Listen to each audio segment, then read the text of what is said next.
My name is John Michael Turner. I currently reside in Burlington, Vermont.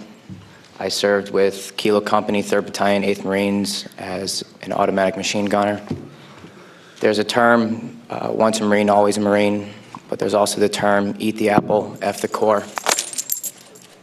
I don't work for you no more.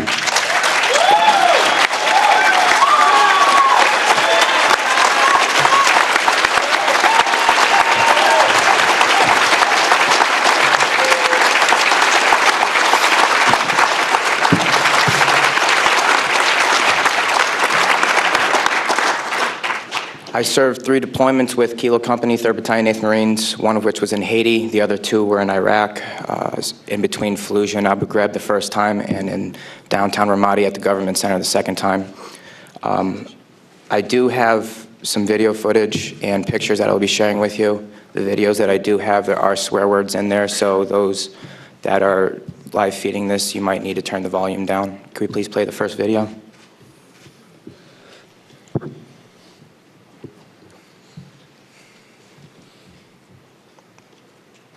Play it.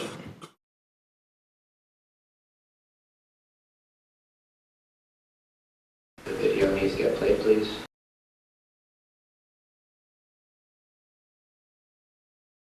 So this is going to be a video of my XO, or executive officer at the time of Kilo Company, and in this video he states, I think I just killed half the population of northern Ramadi after red tape. Can you replay it, please?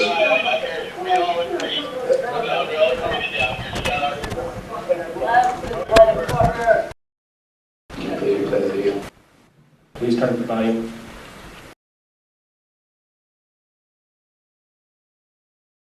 I think I just killed half the population of northern Ramadi.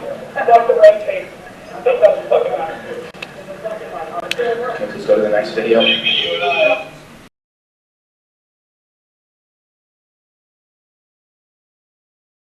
Alright, this video is the after effects of what my XO had stated.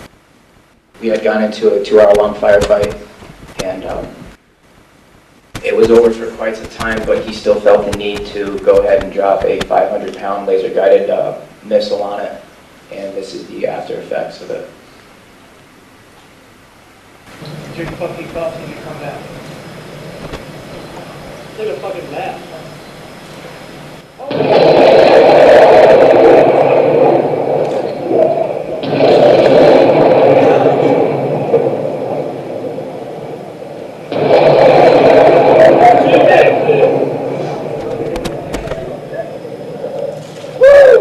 Thank you. Upon arrival to Ramadi in March 2006, we had gotten our rules of engagement brief at Camp Ramadi. Just after we had gotten that brief, our first sergeant had pulled my platoon aside and stated, if you feel threatened in any way, shape, or form, take care of the threat and you'll deal with it later. With that being said, mistakes were made on several occasions. One incident was this guy we call Mr. Wilson. My post was Post Alpha at the Government Center in the southwest corner, and his house was directly across the street. We had a high suicide vehicle-borne IED threat that day, and this car came running around the corner, and I fired one 50 caliber machine gun round at his direction, and it ricocheted off the ground through the floorboard of the car, through his shin, and then through the roof. The car immediately came to a stop, and outside of the car came 7 of his daughters, including Mr. Wilson himself. Can you please play the next picture? This is another video of laser-guided bomb. I'm sorry I didn't show that, but please play this. That was done on the Ministry of Health building. This building was still in use. There were still people that went there. And that was a missile that just went into it. But back to where I was going with mistakes being made. Please go to the next picture.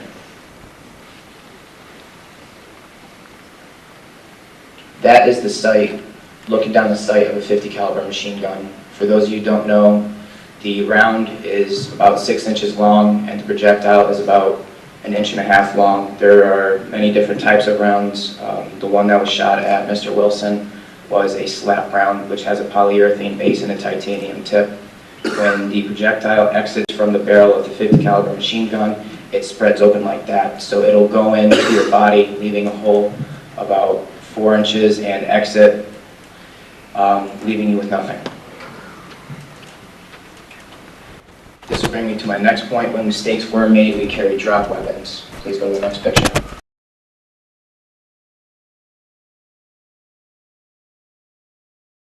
These weapons right here were taken from the Iraqi police back during our first deployment. And this is just an example that we would take their weapons and carry them around with us in case we did mess up and shot the wrong person. What we also did was anytime we went into a household, we would take the firing pins out of the weapon. Every household is allowed to have one AK-47 for their own protection, and by taking out the firing pins, the weapons would not fire, therefore they had no protection against themselves or us. Please go to the next picture. This is what happens when you get hit with a 50 caliber. Next picture.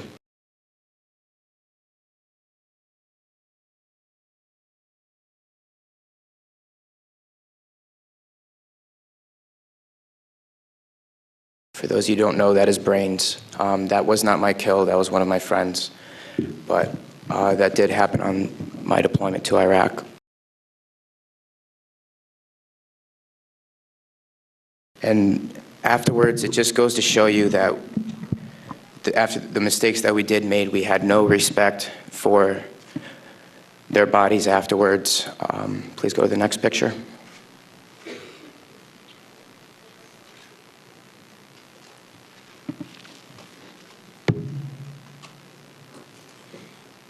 No. That is a man's face. On April 2nd, 2005, at Abu Ghraib, we had a very highly coordinated attack on us. And the next day, we went ahead and had to search the premises for any remains.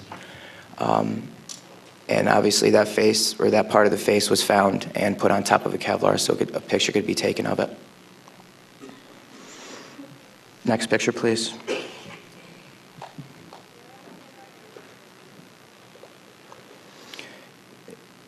This picture is kind of hard to see, but we had a mortar attack at Camp India, which was right in between Camp Fallujah and Abu Ghraib. And this was a 12-year-old worker who was building our camp for us, and he took a piece of shrapnel to the head. Is there any way you can move that?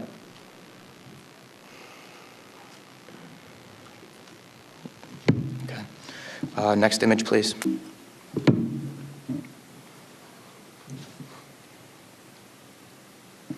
On April 18th, 2006, I had my first confirmed kill. This man was innocent. I don't know his name. I called him the Fat Man. He was walking back to his house, and I shot him in front of his friend and his father. The first round didn't kill him after I had hit him up here in his neck area.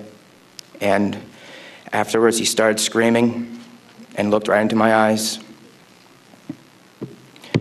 So I looked at my friend who I was on post with, and I said, well, I can't let that happen. So I took another shot and took him out. He was then carried away by the rest of his family. It took 7 people to carry his body away. We were all congratulated after we had our first kills, and that happened to have been mine. My company commander personally congratulated me, as he did everyone else in our company. This is the same individual who had stated that whoever gets their first kill by stabbing them to death will get a 4-day pass when we return from Iraq.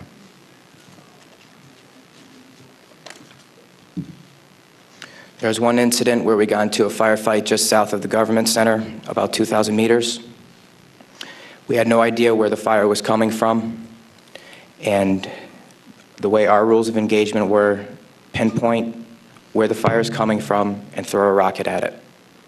So with that being said, we still didn't know where the fire was coming from, and an 84 millimeter rocket was shot into a house I do not know if there was anyone in it. We do not know if that's where the fire was coming from, but that's what was done. Please go to the next image.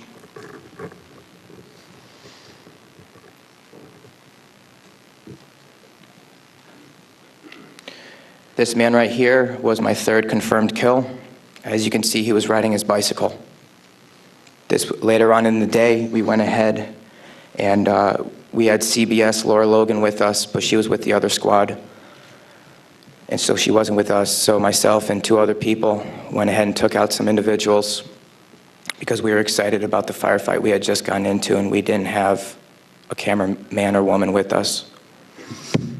With that being said,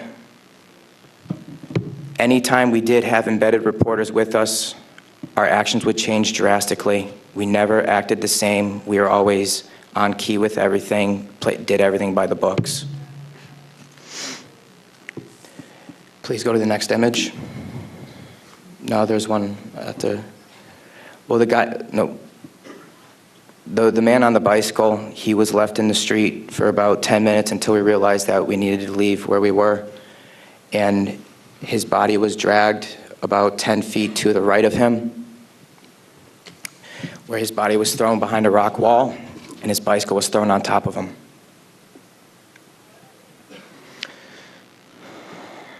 Another thing that we used to do a lot was recon by fire, where we would go ahead and try to start a firefight if we felt threatened in any way, shape, or form. There's one particular incident where we were working with the Iraqi Army and the Iraqi Special Forces in downtown Ramadi, and with our squad and the Iraqi Army, there was also lieutenant colonels, majors, first sergeants, and sergeant majors. Sorry, sergeants major. With that being said, the Iraqi Army would go into the house, kick in the doors, and then go ahead and shoot. And there were loud bursts of machine gun fire. We thought we were taking fire, but then we later found out that it was them.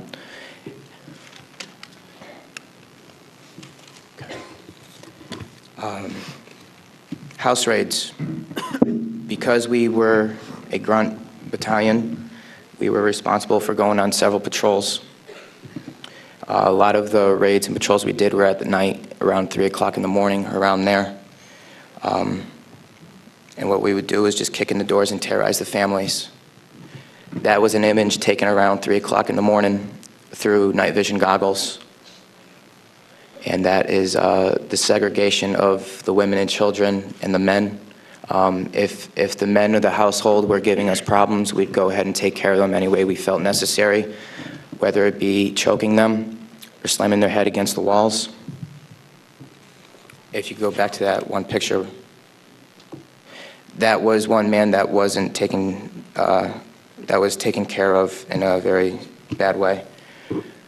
Because of all the wiring that he had, it would be considered an IED making material. On my wrist, there's Arabic for FU. I got that put on my wrist just 2 weeks before we went to Iraq because that was my choking hand. And anytime I felt the need to take out aggression, I would go ahead and use it. Please go to the next picture. Next. There's an instance of detainees and how they were treated in a nice manner. Next. That is the Fatima Mosque minaret. As you can see, it is written with bullet holes and holes in the top of it. Those were from mortars. And the next video that I'm going to show you is a tank round that went into that minaret, where we weren't sure if we were taking fire or not.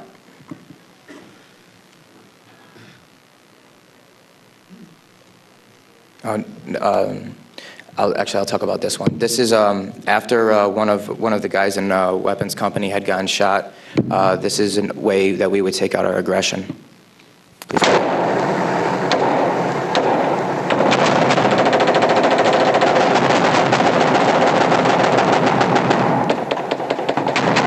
For those of you who don't know, it is illegal to shoot into a mosque unless you were taking fire from it. There was no fire that was taken from that mosque. It was shot into because we were angry. Can you please play the next video?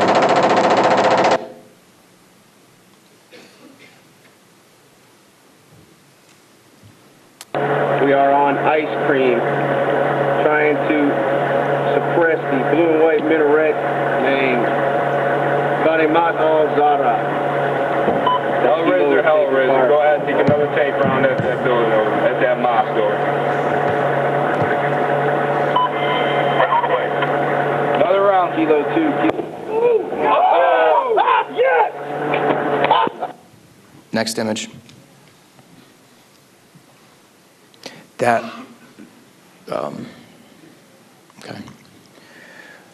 With that being said, there's many more stories and incidents for me to talk about, although we don't have the time to. But this just goes to show you that that was the after effect of the tank round. This just goes to show you that everyone sitting up here has these stories. And there's been over 1 million troops that have gone in and out of Iraq. So the possibilities are endless. Next image, please. The reason I am doing this today is not only for myself and for the rest of society to hear, but it's for all those who can't be here to talk about the things that we went through, talk about the things that we did. Next image.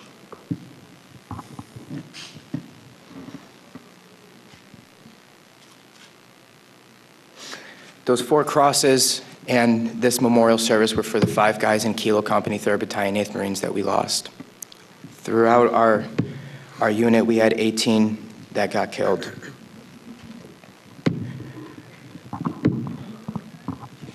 With that being said, that is my testimony. I just want to say that I am sorry for the hate and destruction that I've inflicted on innocent people. And I'm sorry for the hate and destruction that others have inflicted on innocent people. At one point, it was okay, but reality has shown that it's not, and that this is happening, and that until people hear about what is going on with this war, it will continue to happen and people will continue to die. I am sorry for the things that I did. I am no longer the monster that I once was. Thank you.